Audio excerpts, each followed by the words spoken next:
Hi guys, KO here. Welcome to Turmeric and Tequila, where we are working to inspire positive, radical social evolution. I am so excited today. We have a T&T creative specific conversation with one of my longtime lacrosse friends, Cora Sexton Wheeler. She is a longtime laxer, professional, and now full-time artist. She shares her journey on making the leap and leaning into her own happiness and now creating this incredible art. Denver native, check her out. It's really amazing. Cora, thank you so much for the time and energy. I can't wait to catch up in real life. Be sure to check out our videos and all things on YouTube and download, like, and subscribe wherever you listen to podcasts. Cheers. Welcome to Turmeric and Tequila with your host, Kristen Olson. Questioning a better way, one gracefully disruptive conversation at a time.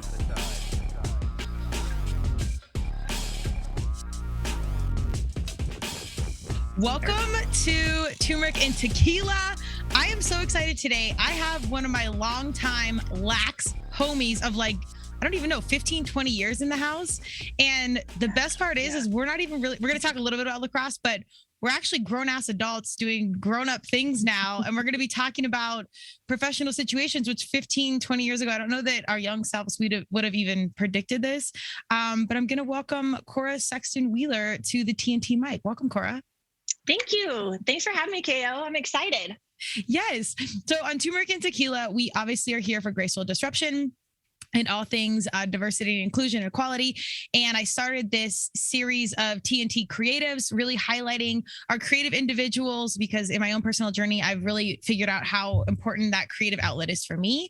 But it's hard to do, and it's not something that we're, I think, super culturally aware. So I really wanted to bring out individuals that took that leap, leaning into their creative side, because number one, I really do think it builds that common denominator with humanity of regardless where you came from or how you look or whatever, we can all kind of relate to art, dance, music. But doing that and leaning into it in life is hard. So I want to highlight these varsity humans doing their thing, sharing their journey. Cora is, again, we've been friends forever. I didn't even know this art angle was a piece of her world. So Cora, why don't we jump in and give us a little bit about young Cora? Maybe not all the details, just because I know you won't tell mine. I know, right? Got to keep those in the vault. Yes. I feel like young Cora was a hot mess and older Cora is still a hot mess. So just trying to pretend not to be, but it's still there. That's why we're friends, by the way. I know, right? I can just be honest about it. Yeah. Take it or leave it. So, I always played lacrosse. Lacrosse is a huge love of my life. That's where we met. Played through high school, played at DU after, and then played the Vail Shootout with you. And that was awesome. And now I have kids, and one of my sons, I have one son, he plays lacrosse and I coach with him, and he does the Vail Shootout now. So it's come full circle. And so lacrosse is still a huge part I'm thankful for. But then other than that, I grew up in Denver and never left. Went to college here too. And I studied pre-med and then went to dental hygiene school and was on track to go to dental school. And so my whole life was biology, chemistry, patient care, that kind of thing. And art was always an undertone of it. And I think as I became a mom, I now have 3 kids. And as I started to move forward in life, things continued to change. And I slowly, after maybe 7 to 10 years, let go of the dental side and continue to grow my art side, which is now what I'm doing full time. So I don't know, it's been a long journey, which is crazy looking back, but yeah. Well, definitely trying to evolve. I think what's so cool is we graduate high school, you graduate college, you kind of think your path. In retrospect, I look back at my 18-year-old self when I graduated high school and then my 22, 23-year-old self when I graduated college. Oh my God, girl, bye. There was no way of knowing. Even if we studied what we were going to be doing now, I don't think we really would have got the joke. And the best thing I loved about so we both played D1 lacrosse. And the best thing I loved that we had this opportunity to play after college, we made some incredible friends. And through lacrosse, it built out this community of really like-minded individuals. And just like art and music, I think that's what, your art can do and bring communities together. But we were such a unique group of humans where we'd show up to Vail and go hard after hours, drink and party and whatever, but then show up and compete. And we won a year, and we were always, I think, top 3. Shout out crslacrosse.com. But it was just kind of like this crazy, like super intense human off the field, super intense human on the field. We handled business. So now when I circle back and I see these humans doing really incredible things, like accountants and CEOs and VPs, I'm like, insane. Holy shit. Like I know how hard. I know the other side of you. Yeah. But it kind of makes sense, because like if you could do that on the field, it doesn't surprise me that you go hard in the paint off the field. No pun intended here. But totally. Did you do art and stuff like in middle school and elementary school? Like with the love and the passion was always there? Yeah, it was always there. Always a class I excelled in, enjoyed, used my creativity through life. Especially I did a lot of work with florals too, and that's work with colors, a lot with my hands. And even the dental world, like you're using your tactile sensitivity in small instruments where you're carving teeth. And I was pediatric, so even smaller with children. But the art just in creating was always there. I just never thought of that as my career, just because my dad was a pediatric dentist and I grew up in that whole world. I'm like, this is what I'm going to do.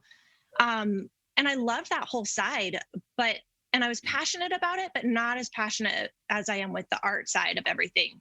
And I think it's hard because we grow up thinking we're going to have this career path and we have to do it for the rest of our lives. Kind of like our parents. I know my dad was a dentist forever. And my mom was a flight attendant forever. And so I feel like we have to stay with something, even though we might not be happy in it. So I really had to take a big push to like shut that door and open this new one, to know like it's okay to change paths. And it's been such a great journey. And it makes me more thankful to be where I am now, because I went through a lot to get here, and I appreciate being able to express myself and just be my own boss even. And I don't know, I'm happy every day to like get to work on my pieces of art. So.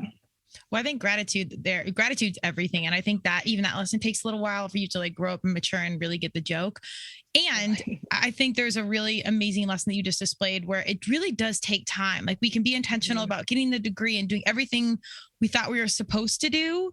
And because we did those things, the outcome will be, I'm a dentist, I'm successful, I'm this, but really even that path was making you prepared for something completely different. So you had to continue to show up, but really you have to kind of surrender, let go, and just go with what changes. Yeah. And I think you just have to be confident with it. I think, mine wasn't a one day I went from here to here. Like it was a gradual process, like we just said. And I started painting on the side, and it was like a hobby, but something I wanted to do for myself. And I created pieces for our home. And then friends and family were like, oh, I like one of those. And I'm like, okay. So it just kind of grew. And then finally I was kind of like, I think I can stop doing dental and I can do this full time and still raise my 3 kids and try to make it in other areas of life too, but actually be happy. And I think that's where we all need to individually figure out, like, what can we do to make our personal selves happy and not just live for everybody else. And I feel like that's something I've really tried to work on, because I'm such a people pleaser in a lot of ways. So I think it's just so important as we get older, realize like what's important to you. What do you want to spend your time with? Like it's so fast and short as we get older. Yeah. Well, I think there's life reminders. And I also think it's generational. Like you saw our parents, mine worked, really hard. My mom was a stay-at-home mom, but before kids, I would have chose the career. That sounds horrible. Yeah, it was, you have 3, so you're close, but 4 it's the most. And I was the oldest of 4 and 3 brothers. So 3 dudes is a lot. Scale. It's I didn't realize. Oh yeah, it's I have dogs for a reason now. We're open to the future again. We don't know what's coming, but like for right now, we're good out here with animals, literal ones. But you I think that generation was so like, you do that, you work and it doesn't matter. Happiness really isn't a question. And then our generation kind of comes in and we're like, but we've tried all this and this isn't really making me happy. And I think the next generation is like, F it, I don't want money. I just want to chill, whatever. Like, I'm curious to see like how your kiddos maybe in like 5 or 6 years are like, do I want to go to college because of, school debt, or maybe I want to be in trades, or maybe I want to do art. Like the societies open up those doors. So I think priorities, even as a young person, that conversation starts to happen earlier. It is it's cool. I think it's exciting. I do feel like there's a lot of important roots that we grew up with to create that hard worker and to know like the tenacity and to stay with it, and that it might not pay off now, but it will in the long run. So I think our parents definitely taught us that, which I think is huge. And that journey, I keep saying journey, but so I think, but I do look forward to the future and like the more opportunities that are created for our kids. Like my son Ryder, he's 10 and in 5th grade now. He is obsessed with hockey and lacrosse, but his big thing is like, oh, mommy, I'm going to play for the Avs. Like, I'm going to go to college, play for the Avs. And then lately he's like, I don't know, lacrosse might be my second sport or maybe my first, but hockey. And so he's really into that, but he loves to do art too. And it's such a soft side too. And it's just cool to see how they develop and trying to show them all the, like you're saying, with all the possibilities and the new things that are changing. Yeah, our society is just so much more, I think, open-minded, accepting. Well, some of it, and it's it's evolving, and like really unique opportunities are happening that didn't exist. Like even my job didn't exist when we were in high school or in college. Like even if you would have told my high school self, like you're going to do some podcasting, I'd be like, what the F is that? And now let's do it again. Let's do like, wait, I'm not doing backup dancing for Madonna. Like respin the wheel. That's on the side. Yeah, that's on the side. I mean, and every Saturday with some tequila, it's happening in my mind and in my living room. But other than that, you kind of just don't know how the world's going to unfold. So I think it's cool when you're a parent like yourself and you've kind of had this, unique journey, then you can foster those opportunities for your kiddos. Yeah. Yeah, go ahead. Okay. Well, I was going to say, do you think that, are you more conscious now? Like your journey has really impacted you in a certain way to make you a more open-minded parent? I think so in some ways. I love education, and I grew up going through, college for 4 years, dental hygiene for 2, dental was going to be another 4. So I love learning. And I find value in that too. And I think sometimes I struggle with not having a whole art background. And I've been doing art on my own for about 10 years now. So it's more of a self-taught, but I'm still learning every day. Each piece I get to do, I learn more. But I do, going back to my kids, I find value in them going to school and I think school does a good job of helping them find different areas and experience new things. But I think sometimes we're a little narrow-minded there. Like I wish I would have taken art classes and not just biology and chemistry, So I think I'll try to help motivate them to do that as well. Just to try different areas. Like I could have used some business classes. I mean, I'm horrible at business stuff and well, and being an entrepreneur, you kind of have to wear all the hats and you learn on that as you go. I'm really actually thankful I started some of that early because I was just kicked into the dirt and figured it out. But our school curriculums, I think you bring up an excellent point. We don't have a lot of like life skills, relationships, financial planning. I just had Ryan Harris from the Broncos to talk about. I listened to it. Economic literacy. Thank you. It was taking notes. I'm like, thank you. I know. He's like, here's what we do for the kids. I was like, well, can I come to class? Like I'm 40. Is that cool? But it's just like shit we didn't learn. So I'm like, where is our curriculum? Like we need to update. So I think when you have parents like yourself that can kind of broaden the spectrum, or even seeing kids specialize in sports so early, I'm like, dude, you're going to spend $100K in lacrosse by the time you're in 8th grade and then hate it and not even want a scholarship in it when you can get it. It's insane. I mean, I'm seeing it with Ryder. He does competitive hockey and lacrosse. And so he does like the rec teams, but he's also on travel teams with both. And I'm thankful he can do both, but he's missing practices with some and the other. And then Maxine is in competitive soccer, but that is like her life. And she's only in 3rd grade. And so they're like, we're seeing people get burnt out at like 5th and 6th grade and needing to try a new sport. So I'm trying to encourage them to be multi-sport athletes too, just to try different things. And you're right. It is a lot like career paths too. Like, but there's just not enough time. I feel like that's the hardest thing. I know. Well, before we jumped on the mic, we talked a little bit about the pandemic, and obviously it was deeply destructive and some really massive challenges and a major shift in our universe and daily overall. And there was some upsides as far as slowing down and like some deep disruption in like our everyday realities, and some real gold came out of that as far as slowing down, reprioritizing, having more family time or self-time or whatever. And I think reevaluating really what's important and shifting that. And I think it takes some of those really big breakthroughs and those life shifts.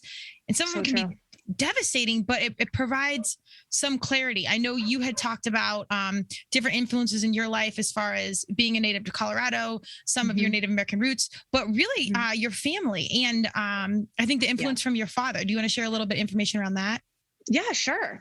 Might choke me up a little bit, but so growing up, my dad I kind of grew up in the city, but then also on a ranch in Durango. My dad and my mom always wanted to have some land. And so maybe when I was in junior high, they started looking for some property and finally hit Durango, and they found some ranch land. So every weekend we would drive down to Durango, and we had Black Angus cattle. So we'd move the cattle, hay the fields, like do all of that on the weekends, and then back in the city playing sports during the week. So I got a little bit of both worlds, which I think helped create that grit too, and that hard work ethic of like staying out in the fields till 8 at night until the sun goes down, and like watering and just the appreciation of what it takes to create something and build something, and just being in nature too. A lot of my pieces are inspired by the mountains or Native American culture, Western, and just a lot of Colorado feels and vibes go into it. It definitely was encouraged by both my parents to really appreciate nature and everything around us too, and how we could incorporate that into our lives as well, and just like a respect and an appreciation for it. Yeah, absolutely. Oh, I love when artists, whether you're a DJ or a literal or a painter or something like that, you can see how their heart space is connected to their art, and it literally comes through them. And that's what I love about it, because it's not like something like a robot where you know how to put it together, and it, there's a beginning, end, like accounting or math, which I'm sort of here for those things. Not really, I'd outsource that, but there's no roadmap. But you see all your pieces of your life really kind of display and come to fruition, like just through you. Like you can't even really visualize what it is. It just is there. And like, that's why I love art. It's so powerful. And you see somebody's kind of like life journey go through onto the print or the canvas. It's so true. I feel like you can learn the artist's voice. And I think art's so subjective, and everybody I think we're all trying to say something and want to feel important and a part of society. And I think with art, you can make that whatever you want. There's so many with like political views and all of that. And which I appreciate and respect that. My art is more on like tactile sensitivity, like you can touch and feel it. And I just want to make you feel happy. Like mine is not, there's nothing political about it. It's more just to appreciate everything around us and try to bring some of the outdoors in or the culture in, but still just, I want you to look at it and just be like, oh, I'm glad I got that piece. Or a lot of times, most of my work I create with clients or with collectors. So we find a space in their home and we talk about color palette and what they want the subject matter to be. And as long as it kind of goes along with what I create, then we create it together for their space, which I really enjoy, because then I connect with people on a different level. They're involved in that piece of art, and then they like it even more, because art's expensive. And I would hate for someone to look at it and be like, God, why did we buy that? I want them to be like, oh, we were part of that. And there's a lot of symbols in my pieces too. Just throughout, like whether it's the number of buffalo represents the amount of kids in their family, or different symbols on headdresses mean different things. And I just try to incorporate it and make it each piece unique to each person or family that it's created with. So I think connecting is so fun. Yeah. Well, I love that. And you can make it so personal and so dialed in. But that's super vulnerable, because again, if you're asking me to teach your kid lacrosse or put together a mechanical car or something, but when you're like taking someone's interpretation, even when I go to the hairdresser, I'm like, here's what I'm thinking. I walk out, I'm like, that's not it, dude. That's not it. I didn't communicate clearly. So art, I can't even imagine where I'm like, okay, I'm taking your vision in my creative brain. Like, this is my version of art. Like, I don't know how you, I really applaud your ability to be vulnerable in that and have enough confidence to like take their vision and make it come to fruition and be like secure in what you're going to produce. Oh, thank you. That's really kind. I appreciate that. Yeah. I think it is a process. And, with going through working with patients and like in the dental field and stuff, and you're listening to what's hurting them or what's going on in their mouth. So I feel like my whole life I've tried to listen and create and like help people. But now I've actually found how I want to help people, and that's with creating art with them. And I listen to them, and there's definitely hiccups, and each piece takes maybe about a month to 2 months. And I check in with the collector and send him photos, and we talk through it. And we do a sketch at the beginning and a mock-up, just to make sure the color palette is what we both are envisioning, because navy blue could be so different to me than it is to you. But yeah, I think a lot of times too, it takes me to a whole new level though. Like something I creatively, maybe color palette wise, would not normally gravitate towards and wouldn't paint. They're like, oh, let's do these colors. And I'm like, okay, let's try it. And then it turns out I'm like, this is great. Like good call. Like, thanks for doing this, So it's kind of collaborative. I don't know. It's a different approach, but I want people to be involved with it and feel good about it. Yeah. So. Well, I think that sense of community is just like lacrosse, where it's like you come equipped, you're great at offense, I'm great at defense or whatever. And then you collectively work together. It's like, oh, I didn't think of playing this way or sliding then, or it's just that like collective good to kind of head towards a goal and working with people. We've been doing that our whole lives. It just shows up in different fashion. Oh, I love hearing lacrosse talk. I'm like, yes, slide on D. And then what? I know. I'm considering like, should I go back and play just for like a season? I'm like, no, like, I don't even know where my stick is. Bad. Yeah. I'm too slow, I feel like, or I'd get so angry and I'd like check her too hard because I couldn't physically get there, Right. But I'll sit by the end of my like car and drink a beer and a sweaty lacrosse penny and just like go on a jog with my stick. Perfect. It looks cool. Yeah. But with that too, like with the coaching side of it, and with collectively being a team, like you're referencing, I think also, how many times were you, maybe there's a certain coach that you always gravitated towards. I always liked Kinsley, and she was our defensive coach and assistant coach. And I'd be always, oh, Kinsley. I forget that we even have that connect. The world is so small. It's crazy. Yeah. And I'd always be like, okay, Kinsley, like, what am I doing wrong? Help me with this, and that there was positive feedback, but then also, there was criticism, but it was creative criticism, or what's the term for it? Where, she would tell you what you're doing wrong, but then help you do it right. Constructive criticism. Thank you. I'm like, why aren't these words coming? It takes a village, see? I know, it totally does. I'm like, thanks, COVID. My brain not having it, but not being with other adults that much. How do I talk to an adult? And not to my children. But that constructive criticism, like, I feel like you have to have a tougher skin being a D1 athlete. I mean, heck, how many times are they like, you're not going to start today because you sucked yesterday? And you're like, oh God, cool. Like, so it's like, thanks. I thought I played well, but so just like rolling with it and adapting. I feel like a lot of like sports help you learn to be in a team and take positives and negatives and keep moving forward. And the confidence, I think just the confidence is the biggest thing that we're all trying to work on. Like, I'm working on it with my kids every day. I'm working on it myself every day, just putting myself out there. So I think the sports really help with that. As long as you get some good experiences. Like, I've heard of bad experiences that a lot of people have, but I feel like if you can get the good ones in there too, it's just so beneficial. Agree. When I think even those bad ones, I mean, I've had some where it's like really ripped me to the ground, especially, in CrossFit and some of the other things. You get older, and Kinsley actually does CrossFit too. And she knows Dear White Women, went to high school with one of my other guys. So she's circulating in the orbit here. So shout out to Kinsley. Hey girl. But it's such a small world. But it is crazy how you look back and you look at some of these real breakthroughs and you're like, I probably needed that, even if it was bad. But the way you can foster some of those life skills through sports early on, I think it's instrumental, because life really doesn't get any easier. In fact, I think it gets harder and better, but you have to be able to pack a helmet and be able to stand through some things. Yeah. You got to be able to take it. Yeah. And I feel like I was talking to another girlfriend, Lauren Cannon. Oh yeah, I know her. Yes, Lassers. Yes, she's one of my besties. Talk to her every day. Yay. And she, we were talking about like our kids and building the life tools on how to work through. I've got 3 kids, 2 of them being girls. And I'm talking with one of them about how to navigate the girl gang. And like how to be nice and kind and don't be this way, and or like.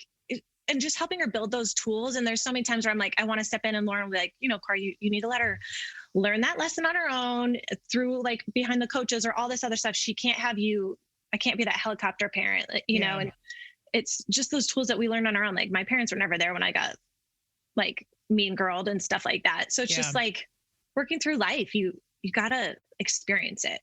Yeah, I agree. But also call the lax crew and we'll come show up like 50 crazy ants and break some bitches down. Just kidding. Lead with kindness. But no, there is. You got to kind of go through. I'm hoping our young females are evolving, so we're getting out of that mean girl mentality. But I just think that might be a slow progression. But I feel like I've been on all sides of that spectrum. Yeah. Like, for you know, sure. I've been the mean girl. I've had someone be a mean girl to me, like, and it still happens, you know? So I think just trying to teach my kids to be kind and, you know, treat people like how you want to be treated. And just being conscious of how someone else might feel with what they're going through or what you're doing. I don't know. It's hard. Adulting is so hard. Dude, I know. I literally, I think I'm kind of, even now it's hard for me to believe that we're having this conversation. I know. And like, we're, you know, in the tap room, you know, 42 natty lights deep, and it's still in our lacrosse kilt with like mud on our face. And and it's I don't know. Tap this on the back. Yeah, that was great. It's all perfect. So kids, if you're out there wondering and scrambling, there's hope. We're pulling our shit together. Stay strong. Trying, faking it until you make it. Yeah, I think it's really true. You got to have like, I think some kids do need some like hypothetical ass whips and like some really critical feedback. But on the flip side, as I've gotten older and I've gotten to learn maybe some of the humans I didn't get along with, I was like, oh, they were going through this really tough time at that point. So true. And you just so true. You don't know when to be empathetic. You never know what someone is going through. Yeah. And nowadays I really have a lot of space for our young humans because I think a lot is thrown at them so young, and it's really hard. Social media. Oh, I can't imagine. I see people having a party that I wasn't invited to, and I'm like, oh, that kind of hurt my feelings. But I can't imagine being a teenager seeing that, you know, and like that's so much more devastating. I feel like it's harder to get over things because you haven't learned how to yet. Yeah. Or know that it's not a big deal. Or your confidence is based on likes or engagements, or you have to post stuff. Like I hated my school picture once a year. I couldn't imagine if I'm down with social media now, obviously, but because I don't give a shit. But it's back in the day, I'm like, oh my God, it took me like a month to pick out my shirt that I was going to wear. Totally. And like, would the mall bangs go this way? Yes. Or would they go this way? Did you have braces then? Like, yeah. I'm semi-disappointed you didn't show up with mall bangs today. I'm not going to lie. You know, next time. Next time. Yeah. We'll circle that. We'll do a full art piece on that, that we'll have to pay someone to take, but that's okay. I mean, mall bangs were art in themselves. It took me a half hour versus half. Yeah. The hairspray. Real story. When I couldn't get them right, I'd be like, I'm sick. I can't go to school. Cause like my bangs weren't right. So I would literally fake sick. My mom's like, get in the fucking car. Like, she's like, I see that your bangs aren't right. I know what you're doing. Just crimp them and let's go. Yeah, seriously. We'll do them in the car. Oh, that's hilarious. Well, so now, I mean, are you, speaking of like, kind of like mental wellness with our kiddos, I really do think like creativity, art, sports, that kind of stuff are critical. Is that something you intentionally put into your kiddos' life now, it being such an outlet for you? Yeah, it's just, I think both my husband and I, we love sports. So I'm so thankful that 2 out of 3 so far love sports too. So that works well. Good. And I think, you know, when COVID was happening, my son still was able to do hockey, and it was such a saving moment period for him to be able to still do hockey because he was still with his friends. Like we did do learning pods, so there's like maybe 4 boys together, but then he could still go to practice and games, and parents weren't allowed in, but we'd watch it all on like Facebook or something. They'd live stream it. Cool. But his personality and his attitude, we all got along so much better. He was just happier when he was still able to engage and play. And he's a quiet kid. He's not like a crazy aggressive boy, which I'd be great if he was that way too. Like, I just love boys. I'm like, whatever, I'll take it. Acceptable. Yeah, he's like calm and mild mannered. So you would think, oh, he's fine. But no, he needed to get out there and play hard and play rough and that social. And then my daughter Maxine, she was still into soccer and stuff, but a lot of that kind of stuff got shut down. So I was thankful for Ryder being older too, to really still get to experience that. But with art and all that creativity and outlets, I do find it makes my kids, they're such happier kids when they're doing all those things. Especially then I'm not like pretty much every day after school, they've got an hour and then we're off to practice of some sorts. Like Maxine has 3 nights of soccer and then not including games. And then Ryder will start up with hockey and lacrosse. And so every night we'll have practice. But then I'm like, if we're not doing that, then we'd be home and I'd be like, get off your iPad, stop watching TV, you know, like stop doing screen time. So instead we're out there and it's kind of a grind to drive and everything, but they're happy, and they're getting to the point where they're good at sports, and it's fun to watch them and vicariously live through them again. And I'm like, hit them harder. You're that. We're totally going to be those humans. My dad would be on the sideline with like out of shirt, getting a tan. I think that's illegal now. But doing just like a bunch of weird parents from the 90s things, you can bring that back. I have faith that is something you can accomplish. I love that. And I think even those, number one, kids out and doing sports, that's kind of our version of getting into nature, like getting around the grass, or even if it's like high-end AstroTurf, which is really nice. It's at least getting outside, getting off your ass, and like getting away from weather. Yes, the weather, some rain, sunshine, snow, everything. Yeah. And I think even driving is a pain in the butt, but you have some concentrated time with your kiddos. You can get them off their phone and just be there and check in. I think those are really valuable moments. I didn't even think about that. You're right. I feel like a lot of times I'm like, stop fighting. But we were killing each other, my brothers and I. It's just, I'm like, I'm going to pull this car over. I'm like such a mom now. Right. But like we've created playlists. And so Ryder has his playlist that it's like his pump up one. Yes. And so we'll put that on, and he'll like roll down all the windows, and he'll just sit there and kind of like jam out, and then Maxine has hers, which is like super girly and like happy. And so it's fun. And like we try to bring music into it too, because that's just such another way to inspire and feel things. So yeah, just, I don't know, trying to take those moments. So thank you for that reminder that the car time's important, because it's a lot. I even appreciate car time with my dogs. I obviously don't have kids, but because even they're like doing their own thing. I know this sounds crazy and I wouldn't compare it to humans, but it's stuff is moving all the time in meetings, and you're running, and like anytime you have concentrated time where you're just still, you're driving, but you're pretty still and you're with things you care about. It's like a moment to be like, probably for 5 seconds till someone kills them, or they kills each other, or hates the song or whatever. But even music's a great like grounding point of like, we can connect on this. Like we have common grounds here. Like let's breathe on the fighting for 4 seconds. The music has been really great. I think we do a lot of kids bop because it's like current music where it's like the kids sing it and there isn't the bad word, or there aren't the bad words in it, which is great. Cause I think it's just so hard to find.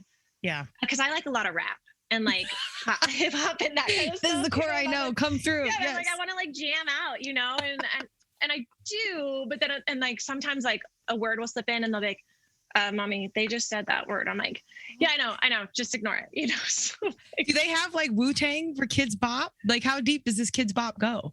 Oh, well, like Old Town Road. I don't know if there isn't any DMX, but it's like that's a bummer. There's Bieber stuff. Like it's all like current, but not like hard. No maybe Future, someday. No Drake. No, well, maybe some Drake. I don't know. I'll send you some stuff. Yeah. Okay. Yeah. I'll have to listen to that with my windows up just so it doesn't ruin my super badass reputation. Yeah, girl, watch out. Dude, I'm so glad we didn't have social media, because if your kids are seeing, again, we weren't that bad, but like some videos and stuff from Vail. College. College. Yeah. All of it. No. Ooh. No. I felt like lacrosse chicks. Like we played really hard on the field and off the field. Like 100%. Yeah. So I like videoing and stuff. Like, no, that is not okay. Yeah, evidence. I didn't even have a phone until college, and it was like one of those Nokia ones where you could change the faceplate. No screen, no photos. Thank goodness. Yeah, no evidence. Oh man, how the trajectory might be different. Yeah, but that makes me nervous. We're going to keep the pictures just a painting, and then everything else digital. Like we're keeping them offline and everything else. I love it. Please. It's kind of crazy how fast that stuff does change. But again, kind of going back to the art, I think it's great where you can kind of bring in those roots and provide that outlet, have your kiddos into it. I want to talk a little bit about, I think there are a lot of creatives out there, particularly in painting and art, that, maybe they've got a full-time career, maybe they've got kiddos or married, whatever.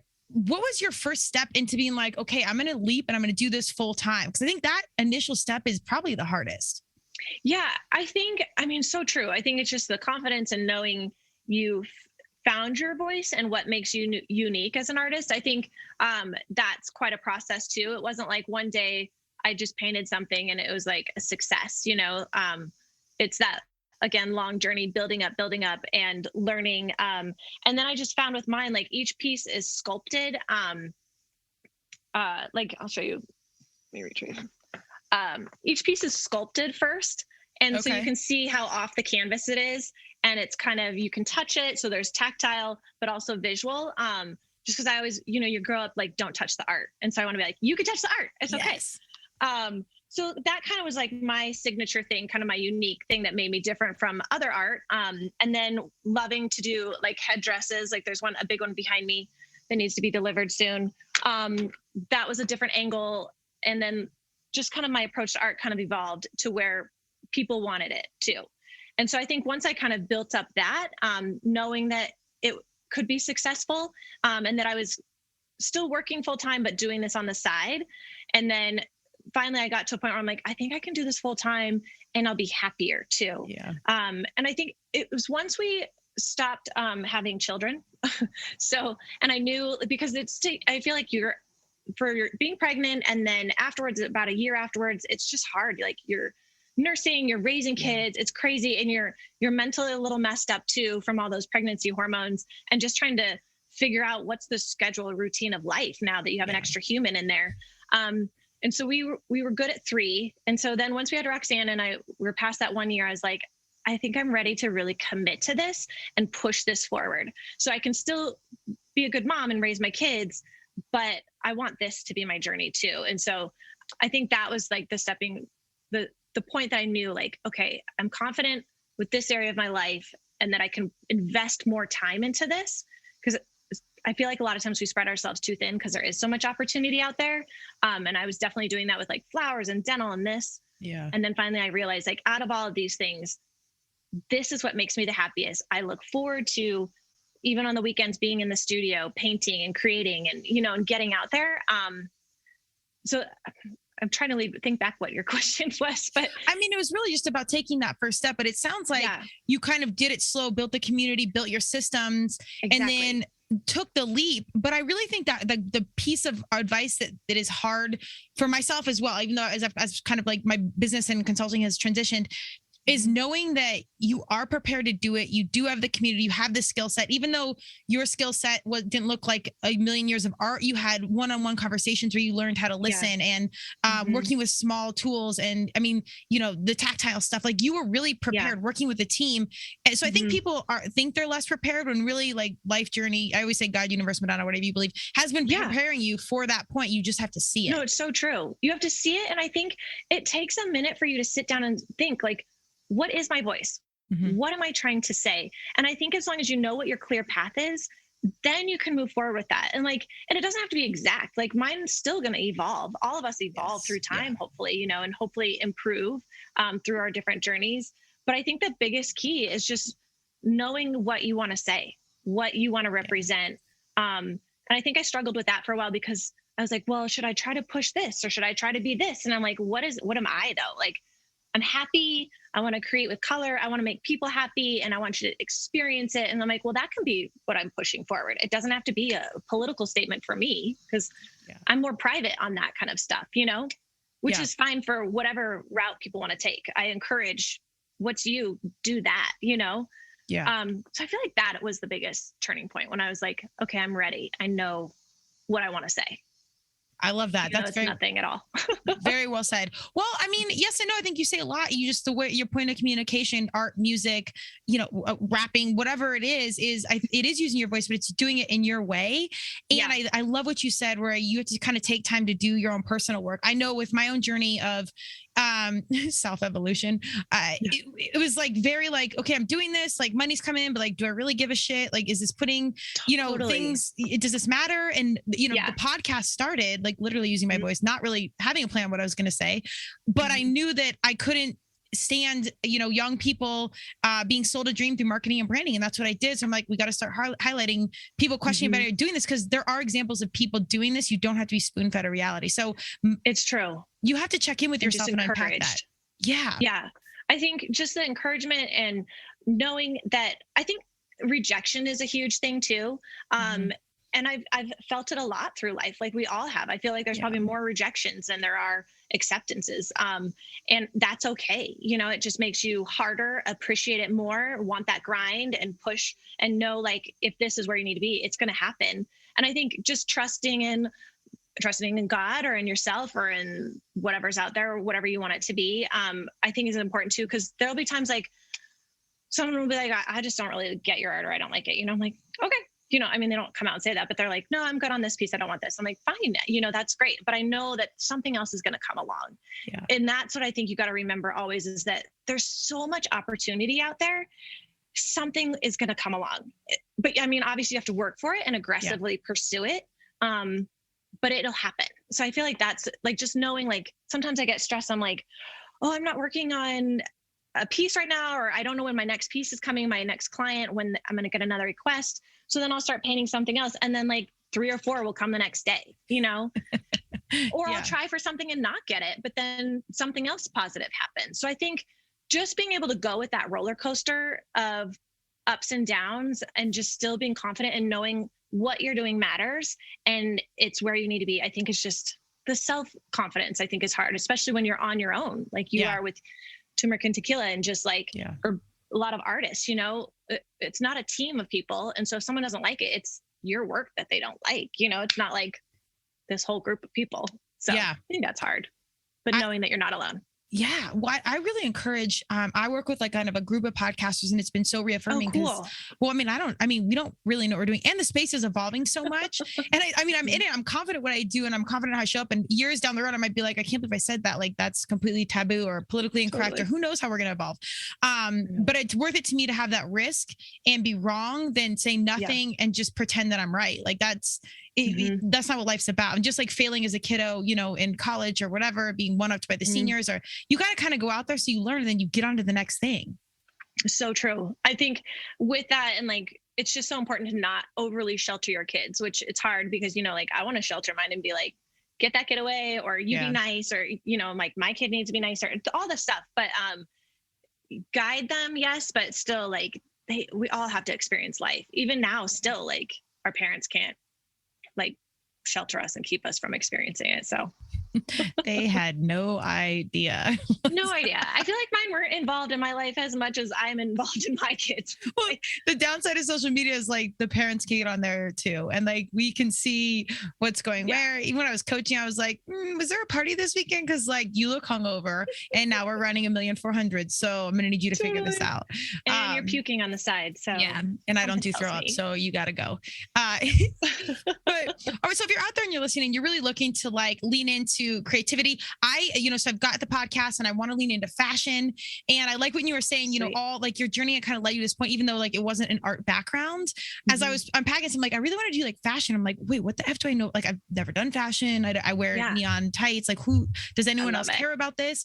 But I think if I look at my journey and unpack it, you can probably see a multitude of things that happened that really did prepare me for this. So if you're out there and you're thinking like, totally, I'm not prepared, I don't know. I think if you look at your past, you probably are more prepared than you think. I think that's such a great way to put it. It's so true. I feel like your life lessons and things you've experienced can help you create it in the end. And it doesn't have to be jump in with both feet, test the water, see how it feels, and let it evolve slowly. But then some people jump right in and get it done too. I think we're all different. I tend to hold on to things, whether it's relationships or clothes that I should have thrown out, my Rockin' Republic jeans. Yes. Just so I think for me, I needed to like hold on to my whole dental side. That was such who I was with my dad, who is no longer with us. So that was hard to shut that door to start something new. So I think we all have a different approach for life too. And I think you just got to know yourself on, do you just jump in or slowly do it, or medium? Like, I don't think there's a right or wrong way to do it, other than you just got to do it though. Yeah. You can't be on the sidelines just waiting for something to happen, because it's not going to. Someone else is going to do it instead. Exactly. Well, and like your art, my podcast, like everyone's a podcaster. You don't need to be, have everybody as a client or a fan or whatever. There's billions of humans. You only need a few. And even then, if it's just you and your mom or your husband or whatever, that's your immediate fans, that's enough. If you can have this outlet that's your authentic self, you really don't need all these, billions of humans. And in fact, I think that could be a suffocating reality. As much as I want to be Madonna or Beyonce, I have empathy for their realities. You can't go to McDonald's looking like a hot mess. Like, well, I don't want to give that up. Like, no, it's hard not going to McDonald's the next day after a big event or something. We should have did our podcast there, actually, just keeping it all on brand. I mean, I did take my kids there last week and we all had Happy Meals, and I had a quarter pounder, double cheese. So. I'm so proud of you. Keeping it real. I love it. your body needs that shock of unhealthy food. So I completely agree. Yeah, you can only keep it 100, so much. yeah, or ever. I mean, Or exactly. Yeah. Well, if you are looking to get out there again, look at the past of what you've come through, what you've done, lean into the journey. I really like how there's kind of continuing thread through this conversation of, self-evolution and checking back in with yourself, your happiness level, what it is. And I can't express enough how important that creative angle is, whether it's music or art, to not only facilitate your own heart, but then bring in new communities. And sometimes letting go of stuff, like I have to clean up my house continuously because there's shit everywhere. Same. But like you said, like your nod to your dad, I want you to kind of explain like how you sign your pieces. I think that's really cool. I think sometimes when you have to let go of things that are really hard, you can find different ways to carry them through and let, their voice, their life, their memory come through and impact the future. It's so true. I think just to continue to honor them, and just a nod to your past, because whether you're successful or not, or like where you are today is because of your past, and your family and your parents. And I feel like it's always important to thank them or bring it full circle. Just because that's what I would want my kids to do too, later on in life. My dad, he passed away about 6 years ago, and I have one sister. So with Sexton is my maiden name. And so now there's only girls on our side. And so the Sexton name is gone. So I changed my middle name to Sexton, and then every piece or painting I sign C Sexton W. And it's just to kind of honor my dad in every piece, and just kind of just a little nod to him and remember just where I came from. And I don't know, it just makes me think of him a little bit. And I think it's important just so he's not forgotten. He made such a huge impact on my life and so many others. So I don't know. It's like the one way to, even though I'm not doing dental anymore. But the skills carried through. He prepared you accordingly. It just came out in a different way. I think that though, on the heart side, it's so amazing because it displays this really human vulnerability. And even on the business side, as like our consumers evolve and humans want something more authentic. Like I bought this painting from this woman that had a similar story to me, and she signs her paintings like this. And it's really a humanizing, I hate to say humanizing the brand, 'cause it's really not about the business, but it's humanizing our reality where we can really have this common denominator. And then now you have this beautiful art piece that not only you love the way it looks at, like you can walk by and like think of something positively every time you see it. So true. It's so true. It's because, you want to connect, because there is so much art out there, so many amazing artists and really beautiful things that people are creating. And so it's like, what's going to make you different? And so that's why I do try to connect with people, because sometimes people buy a painting by just the name, maybe the names or the title of it speaks to them, or just the story of my dad and Alzheimer's and that trip, that story. I think it's just like, how are you going to connect with someone and make something meaningful to them, even though it's meaningful to you too, or like, and like in the collaborations, like with businesses and stuff, like, I think that's so fun and important, and like talking to you on this is really cool. So I just keep evolving and moving forward. And I just think there's always something new. And with art too, it's not just painting or music, like it's writing. There's so many ways to be creative. And I feel like so many people are like, I'm just not creative. I'm like, yeah, but you can write this amazing letter, or you put this together well, or your visuals are so good on this. So I just feel like your vessel doesn't have to be a paintbrush or like the piano or something. It's just endless out there what you can do. Create something new. Very well said. I've walked into some of my friends' pantries and the way it's organized, I'm like, this is art.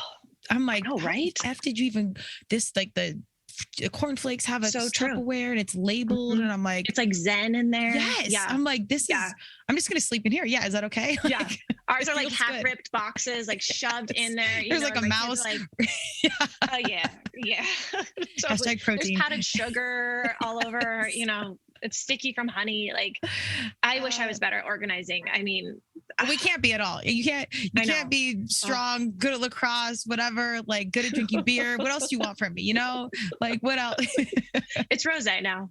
I'm really good at drinking rosé. Tequila. We can't do fermented anything. We're dialing in the nutrition and playing the line as much as we can. Yeah, no cal. Totally. I love it. Well, but I think another major through line of this is life is like we started out we're hot messes, like all of our lacrosse crews in the best way. But what a beautiful situation. Like this sounds so cliche, but what a beautiful journey of everything we didn't control kind of coming together. And it will continue to be like ups and downs, obviously, and some major breakdowns and breakthroughs. But like what a beautiful tornado of like, shit, we couldn't even have planned. And here we go. I think I agree. And I just feel like it connected you with people that you wouldn't normally probably be friends with or not know what connected you. And we all had lacrosse, like going to DU, there's 5 of us that were like best friends and played together. And we still talk and meet for birthday dinners. And I don't talk to anybody really from high school anymore. It's all my college girls that I played lacrosse with or with you, or like people that you went through those hardcore moments of like blood, sweat, and tears on the field and traveling and like 6 a.m. 2-a-days and all that stuff. Like, I feel like those moments when you're at your lowest, I feel like, or like trying so hard and it's just hard. Like you really connect with those people. And they kind of last for a long time, which is nice. It's so the best gift ever. No, I'm so with you. It's I've stayed in touch a little bit with high school crew, but mostly my lax humans or my CrossFit, like my fitness humans have always been my through line. And that's what I hope with all these creative conversations that people find their communities, you find other artists, because I think you get your certain pockets, but that community is so critical. Do you ever look back at your young self and you're like, I can't believe I did that? Like, I feel like sometimes my 18-year-old self is well beyond where I am at 40. Yeah, no, totally. I try never to regret, because then I would like regret so many things, and I'd like no, we're all here really for a reason. Yeah, depressed. But yeah, I do look back and I'm like, how did I not die, or how did like? But even being responsible and showing up for 6 a.m. practices, like having our shit together when we were like college kids, but it was like a full-time job. Oh yeah, no, the hard stuff for practice and that we would do like the 2-3 hour practices and like out in like the sleeting snow and like mental warfare. All you had was Under Armour on and like your fast suit, and it was you forgot it, so you don't have it, and totally, and you're soaked to the bone, and you look like a little drowned rat. Like, no, all of that stuff. Like, I couldn't go through that now. Like, I'd be like, no, I'm not doing this. But it's my. I drove 2,000 miles with my Jeep that didn't have AC, which I still have, by the way. You do have that Jeep? Yeah, I mean, it's parked for the most part, but it's like my heart, and it has so many memories. But no AC, pulling a 5x10 cargo trailer. I don't know, driving it by 70. Shit, I'm like, I would never do that now. Like, no, what? No. So it's I don't know. I think it was good. It was good. Absolutely. Builds that grit that we all need more of. Yeah. My kid's not ever going to bail. Yeah. Ryder played in it, but he's 10. Yeah, but you were there. Yeah. Different. I was there. And I just remember like he was with like 10 other boys and they were like, we're going to go walk around Lion's Head for a little bit. I'm like, oh, okay. And it was okay. Like, I mean, they're not into drinking or anything. They're 10. Yeah. But part of me was like, oh my gosh, you're going to get stolen. Like something stupid went through my head like that. But I'm like, no, wait, they're fine. They're 10-year-old boys. It's fine. Like, we always did it. So it's okay. So it was cool. It was good for him to be able to have that independence and experience Vail on a calmer level and not like high school, college yet. All right. Well, I'm going to say some prayers for you. I have full faith it will all be okay. But I'm here for you if you need some backup. Thanks. I'll be like, wait, what does this mean, Kale? Or I'm like, it's on TikTok. Look at my video. Here we are. We're just Botoxing my soul through social media. Yes. Perfect. Oh my gosh. It's a little scary, but I love it. Oh, I have to come see you again. I got to obviously come to the studio. Yes, please.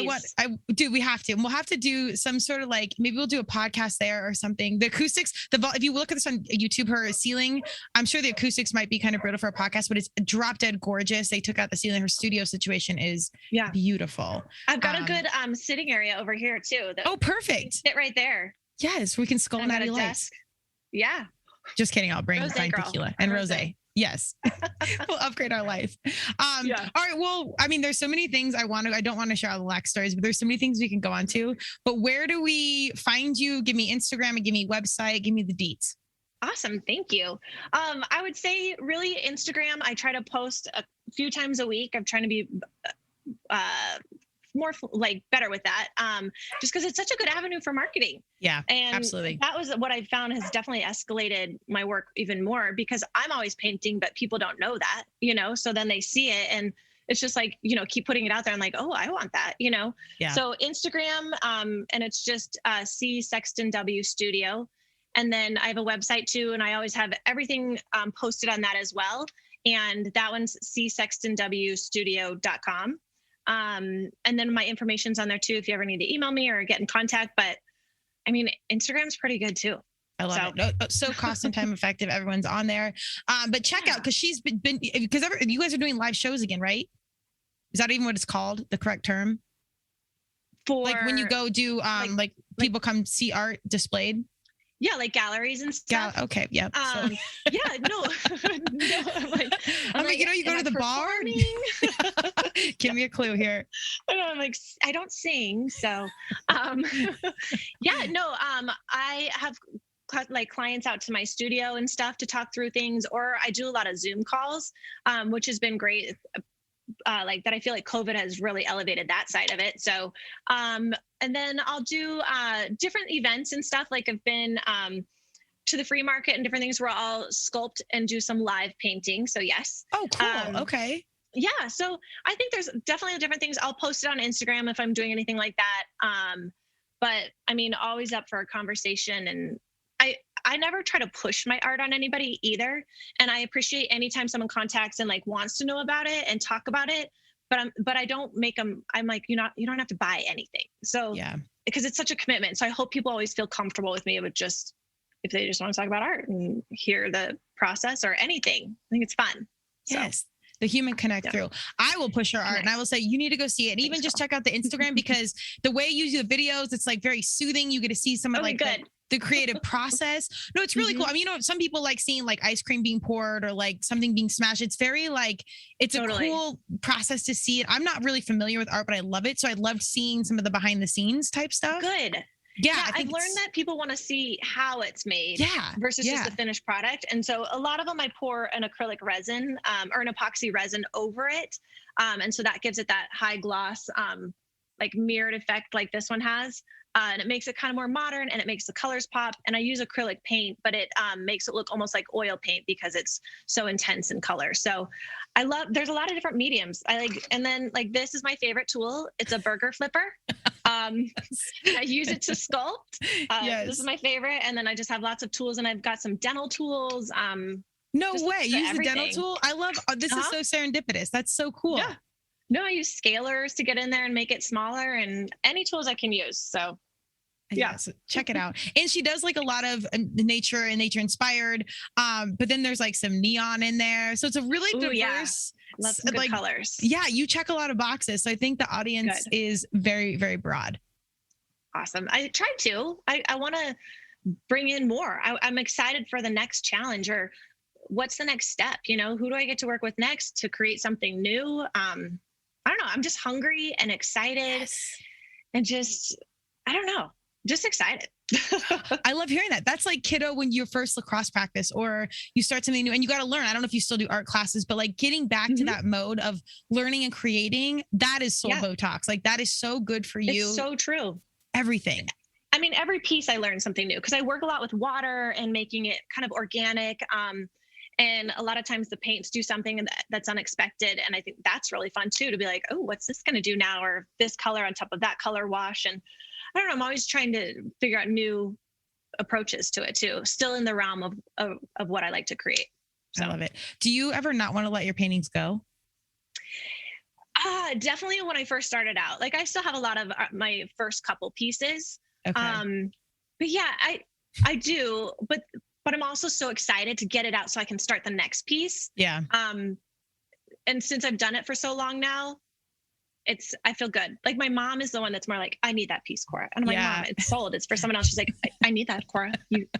I'm your mother. And I'm like, I know, Mom, but it's not mine to give, Yeah, yeah. But yeah, I mean, I hold on to ones. Like I'll make some for my daughter, like and my kids. Like here's one. This one's actually up in Roxanne's room. Oh my God, I love it. And I was using it because a client wanted it in a smaller form. Okay. So I make pieces for my kids and family members, and so I still get to experience it too.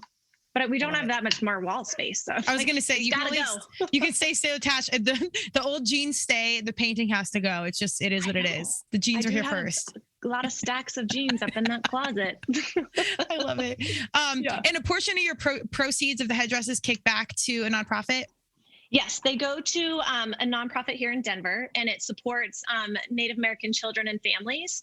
And so each headdress piece sold, part of that goes to them. And it's just, I'm so excited to see where that goes as well. Cause I think it's really important to the Native American culture, and it's in my upbringing as well, but just to give back and show it, just honor it too, I think is really important. So I hope to continue like moving that path and bringing that full circle too. I love just it. to show my appreciation. Absolutely. Well, again, it's just lacrosse, creativity, all these things bringing people together and kind of lighting a light in all of our own hearts. I think my dog is sensing the energy. She's never like this, and she's literally outside the door.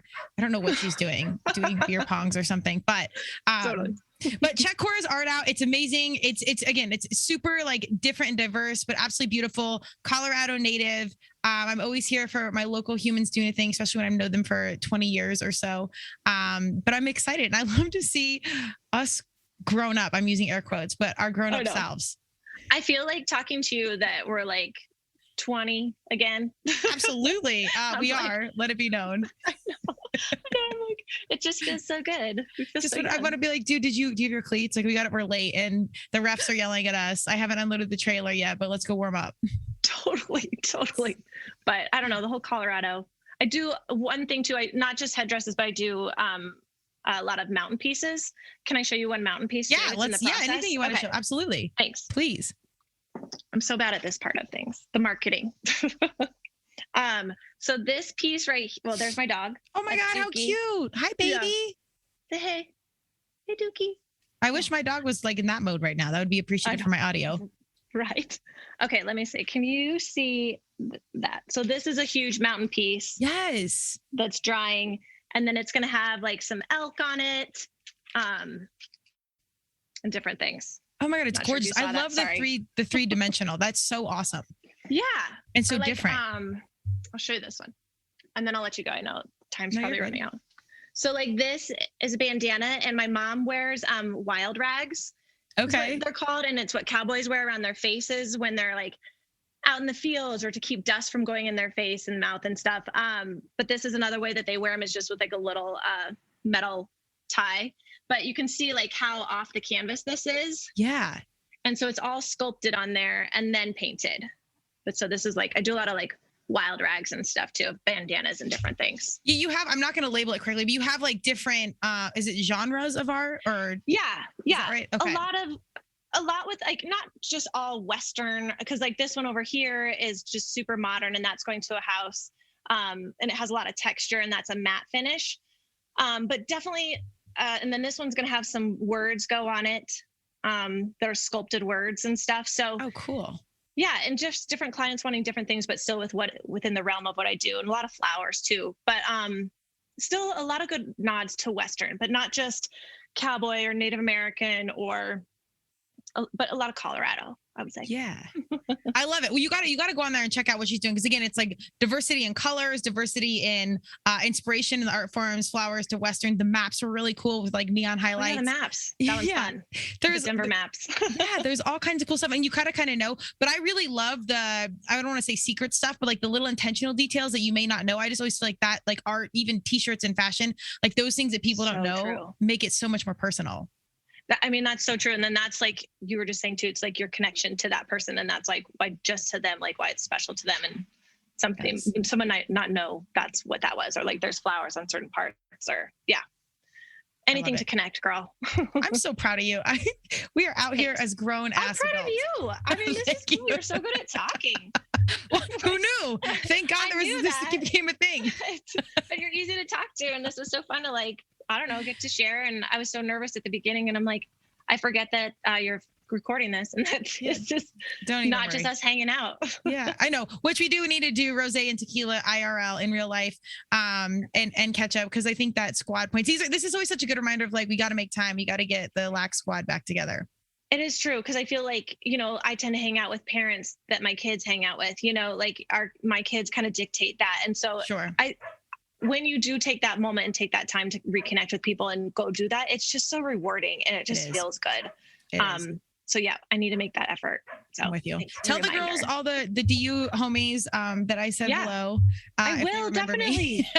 Of course they remember you. How could they not? Again, yeah, tell myself the G, we're out here.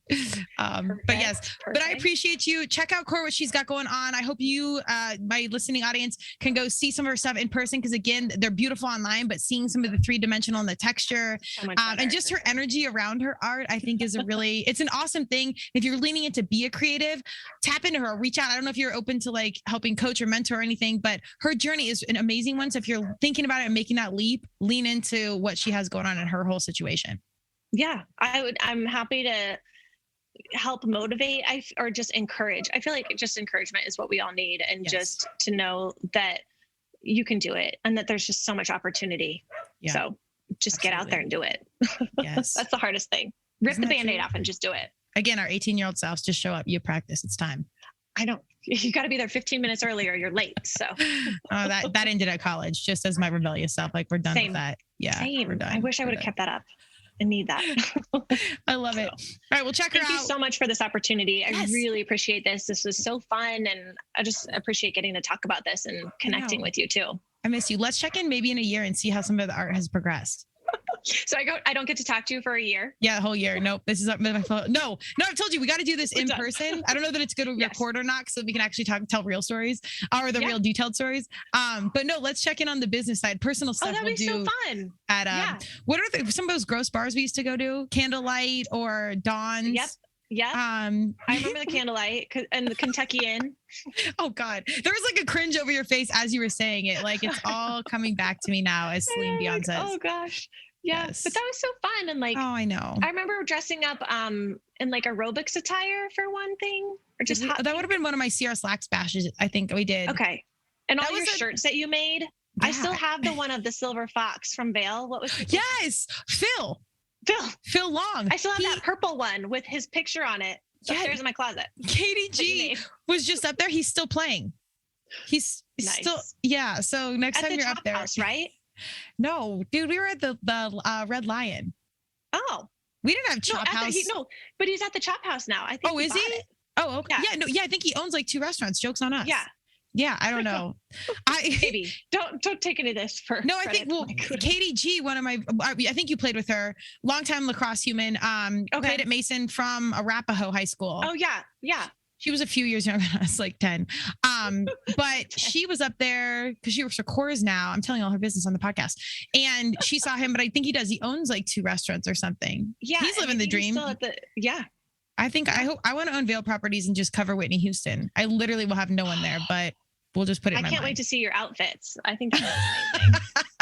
That is, well, you can see my version of art right here. It's actually a Chanel bottle, and pop art, is kind of like the rebel of the art world. Yeah. So really, but we might have to like co-conspire at some point and get something custom going. I think it's fun. I love that hot color business happening. Hot colors are so good. Hot color, hot girl summer, neon for life. You know me. I like that. That's a good. I need a T-shirt that says that. Okay. I got you. I literally got you. All right. We'll wrap soon. Cora, please go check her out. We could talk so much more. But we'll check in a year and see what's going on. Awesome. Sounds good. Thanks so much, Kale. Thank you for joining Turmeric and Tequila with your host, Kristen Olson. Tune in next time, and don't forget to subscribe on Apple, Google Podcasts, Spotify, or wherever you listen.